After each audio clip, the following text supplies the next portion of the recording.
Hola, ¿qué tal? Buen día. Nosotros somos el equipo 4 y estamos conformados por Valdivia Alvarado Luis Ángel, Flores Díaz José Carlos y su servidor, Brian Jesús García Garcés. Y hoy les vamos a hablar sobre el entusiasmo por la independencia.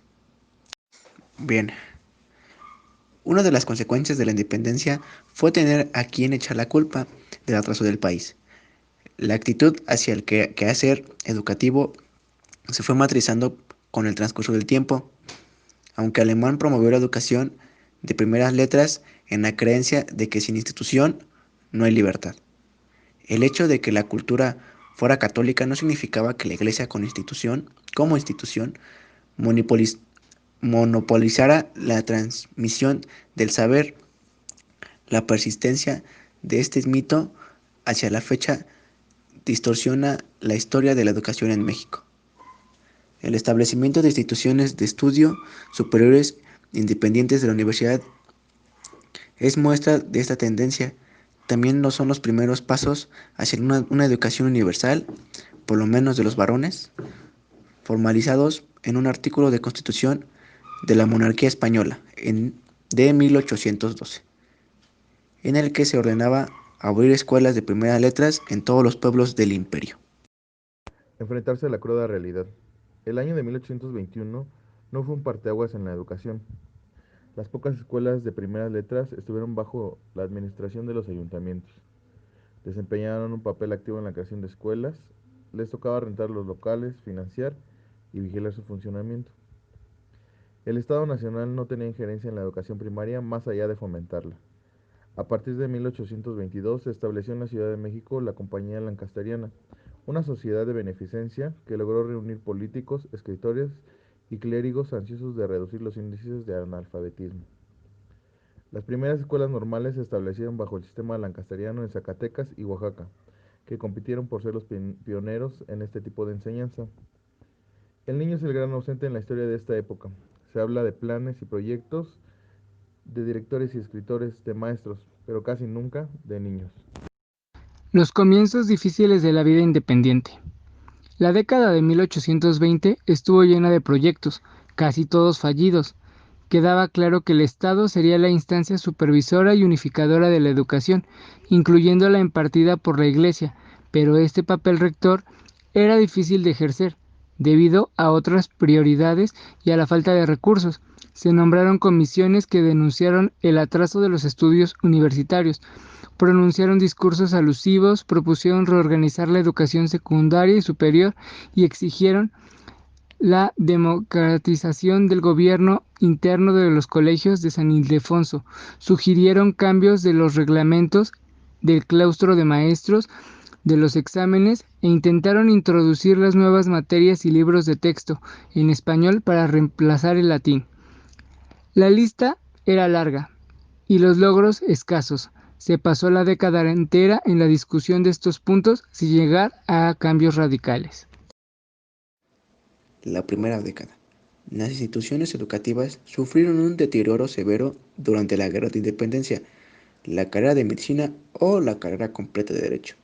Esta profesión se convirtió en la carrera más popular del siglo XIX, en parte porque había trabajo para los abogados, los estados necesitaban constituciones, leyes y derechos, códigos comerciales y penales, tribunales de justicia y hombres instruidos en su manejo. El Colegio Militar, fundado en 1822, empezó a producir ingenieros que sabían construir puentes, calzadas, edificios públicos, tales como presidencias municipales, cárceles, mercados y hospitales. Con las técnicas más avanzadas traídas de Europa, la construcción de edificios escolares no tendría lugar hasta la segunda mitad del siglo presente. El gobierno les daría útiles a los niños pobres, algunas escuelas propusieron vestirlos, pues la desnudez no era una de las muchas causas del ausentismo escolar. En la década de 1830, a pesar de los planes y proyectos, los problemas no se resolvían. Apenas se mejoraba la economía, la sociedad no era más ordenada ni más culta. La conciencia nacional era incipiente y los estados se consideraban soberanos. El máximo acontecimiento desde el punto de vista educativo fue el hartazgo en 1833 de Antonio López de Santana ante las minucias del arte de gobernar y la llegada al poder. En San Gregorio se impartieron los cursos preparatorios para todas las carreras. Las humanidades se dieron en el Hospital de Jesús. San Ildefonso reunió bajo su techo los cursos de jurisprudencia. La carrera de física y matemáticas se impartió en el Colegio de Minería. Las ciencias eclesiásticas fueron trasladadas a San Juan de Letrán y los estudios de medicina al antiguo Hospital Betlemitas. Además, ese año hubo una aurora boreal, heladas, inundaciones, temblores y la primera llegada del cólera, que causó fuerte mortandad en toda la República y que se volvería endémica hasta la fecha. Todavía en 1842 se repitió el exhorto a los establecimientos religiosos para cumplir con la responsabilidad que tenían en el mejoramiento de la moral, no solamente mediante el conocimiento de la doctrina cristiana, sino de letras. Instituciones renovadas. El mayor número de las instituciones educativas a nivel superior en el país lo constituían los seminarios diocesanos, fundados a lo largo del periodo virreinal. Su meta era la preparación del clero secular. El regular hacía el noviciado en los conventos frailes. Igualmente importante era su función de servir en puente entre la Iglesia y la sociedad secular, de tal manera que abrían sus puertas a los jóvenes laicos sin vocación religiosa, que deseaban una educación secundaria o superior, sobre todo en localidades donde no había otras opciones educativas. Se hacía fuerte el hincapié en las matemáticas y se promovía el ejercicio físico como rutina diaria. La reacción llegó hasta el año de 1843 en la persona de un nuevo rector, más tradicionalista, que desenterró las materias que no hubieran relación estrecha con lo que denominaban vida religiosa. Lo importante es recordar el antes de la guerra y de la reforma, la clausura de los seminarios a manos de gobiernos liberales. Estos contribuyeron a la formación de generaciones de abogados, literatos, periodistas, otros profesionistas y hombres de sotana que aportaron conocimientos a la formación del México moderno. El centralismo y Santa Anna. Si la ausencia de Santa Anna fue clave para iniciar las reformas educativas de 1833 y 1834, con las cuales este posiblemente estuvo de acuerdo, pero sin querer pagar los costos políticos. En 1843 designó como ministro la instrucción pública. Baranda. En 1843, el Congreso aprobó un Plan General de Estudios en el cual se especificaban las materias comunes para todas las carreras y el tiempo de cada una de ellas, las becas, los maestros, las instituciones y los presupuestos para sostener la educación secundaria y superior. Promovió la enseñanza del mexicano, tarasco, otomí, francés, inglés, alemán y griego. Creó escuelas de agricultura y de artes y oficios. Reglamentó las carreras de agrimensor, ensayador, apartador de oro y plata, beneficiador de metales, ingeniero de minas, geógrafo y naturista. Algunas de estas carreras ya se cursaban en el Colegio de Minería. Y al final propuso un examen general de conocimientos después de la preparatoria antes de matricularse en una carrera. México a medio siglo.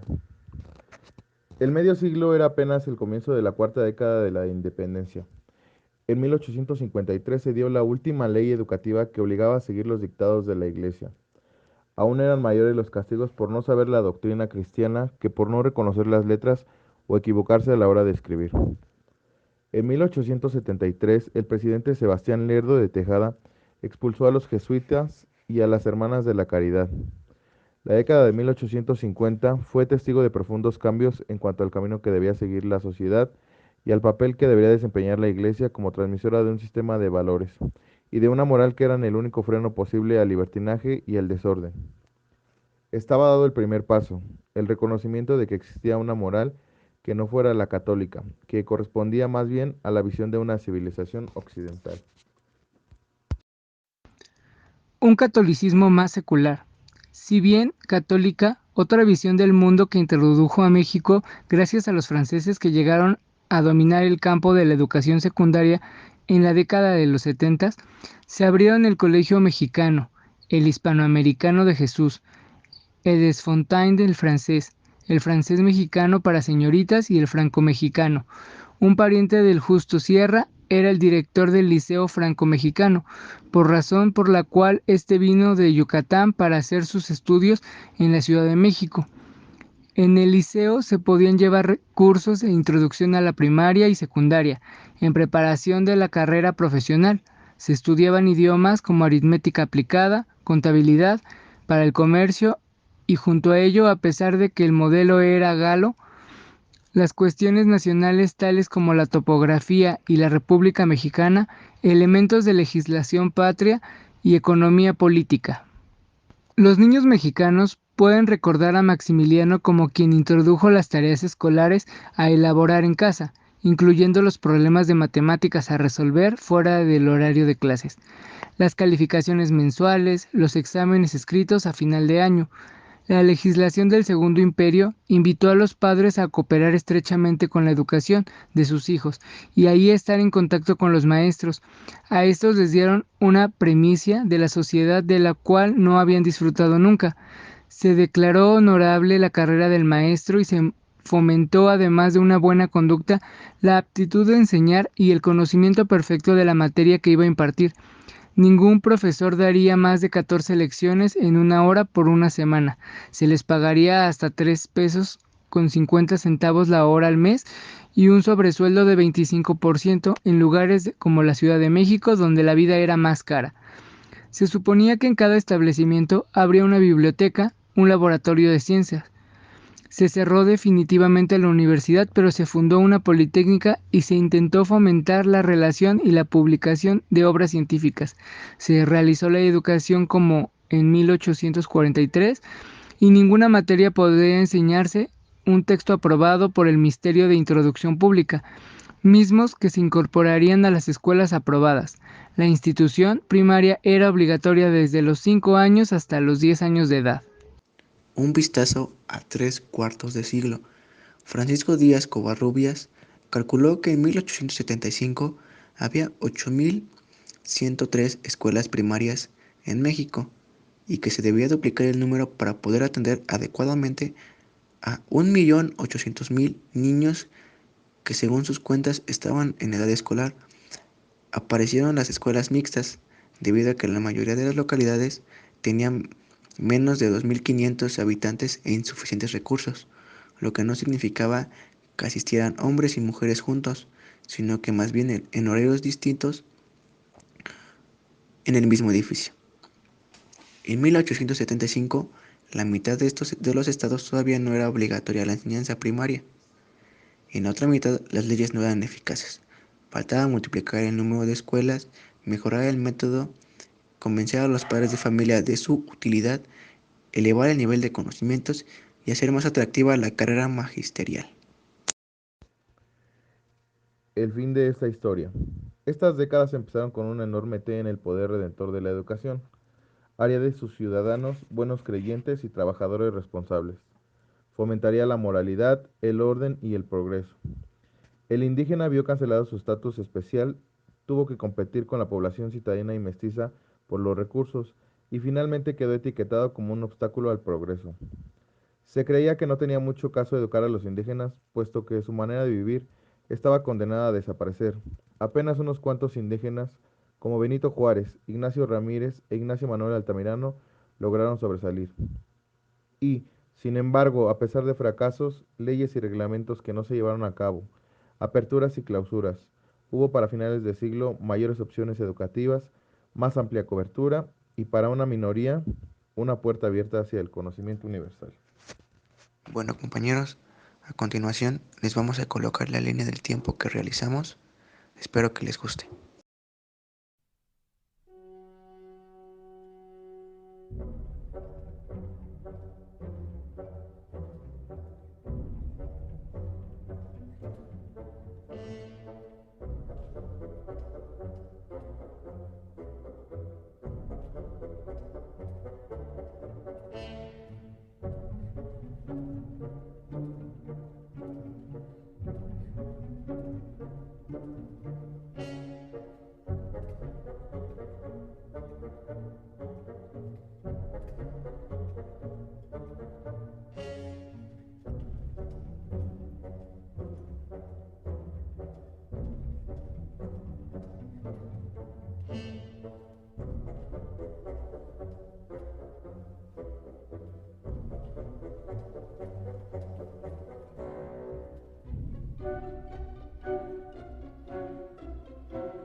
Bueno, compañeros, eso ha sido todo de nuestra parte.